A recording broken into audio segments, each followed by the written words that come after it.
From my experience working around these older OM617 turbo diesel engines over the last 20 years, I found there are two things that will destroy the engine.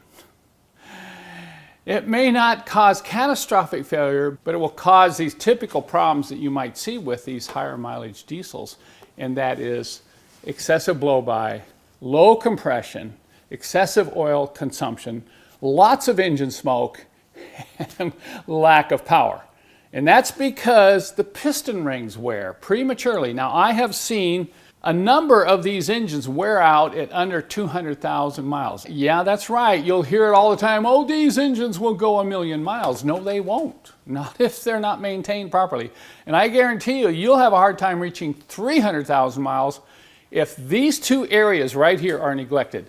And one of them is oil changes. Now, I'm not going to go over that in this video, but I will be doing a separate video here in the near future talking about the importance of oil changes, particularly on older diesel engines. That's extremely important.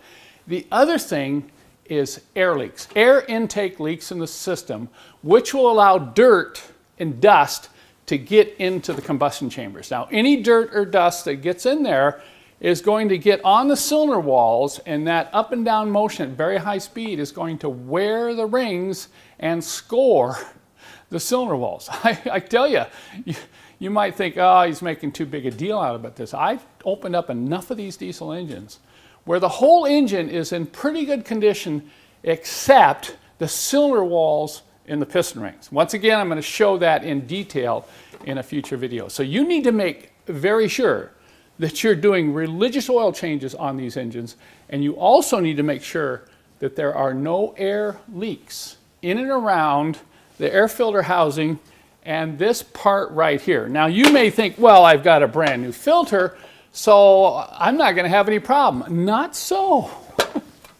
You can't believe how many air filter housings I've pulled off these engines only to find that the two seals, particularly one seal, this is a top seal, has been pushed back and the clamp was tightened down, and guess what? There is no protection. There is no seal.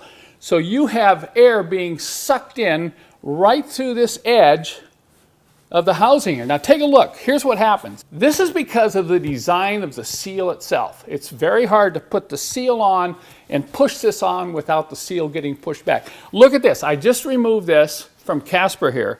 And look at how the seal on the bottom has been pushed back. Once again, I would say in more than 70% of the elbows that I pull off these engines, this top seal has been pushed back. And the bottom seal, because of the heat from the turbo, gets really hard. It gets super hard, and I'm going to show you that here in a second. And it won't seal either. So because of the compressor of the turbocharger, it's sucking a lot of air. And with the restriction of the air filter, if there's any leaks in and around this elbow, guess what? Unfiltered air is getting sucked right into the turbocharger, and it's going right into the intake manifold and into the combustion chambers. So this is something right here that a lot of people don't realize how important this is. And you need to look at this. If you've got one of these engines, you've never taken this off and looked at it, you need to look at these seals right here. You need to take a good close look at the breather fittings, all the breather fittings from the valve cover into the air filter housing need to be tight and soft. And if not, you need to fix this. Don't drive the car until this is fixed. Now, this is a very poor design, this lip right here, and I have a video on my website which will show you how to modify this intake elbow so that when you take the air filter housing on and off and clamp this down, you are not going to push this top seal back. Now, we have brand new seals on my website, and I'm going to show you now just how bad that seal is where it connects to the turbo inlet. Take a look at this lower seal. This is the one that clamps onto the compressor housing inlet. Most of the time, this seal will come right off when you pull the intake elbow off, but look, it's frozen.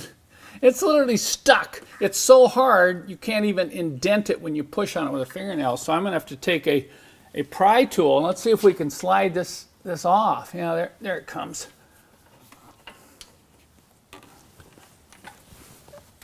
Okay.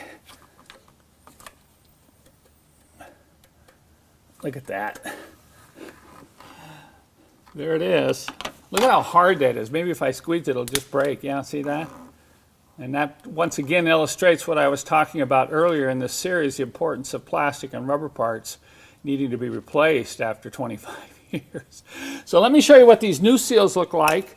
We do carry these on our website. This is the one. Look at how pliable that is. And that will allow good clamping down tight so you get no air intake leaks. And here's that troublesome top seal with this groove. And it's the problem with this groove that makes it so hard to slip on without getting pushed back into that upper part of the elbow. So be sure and check out my website for this video on how to modify the elbow. I'll put a link below in the description of this video.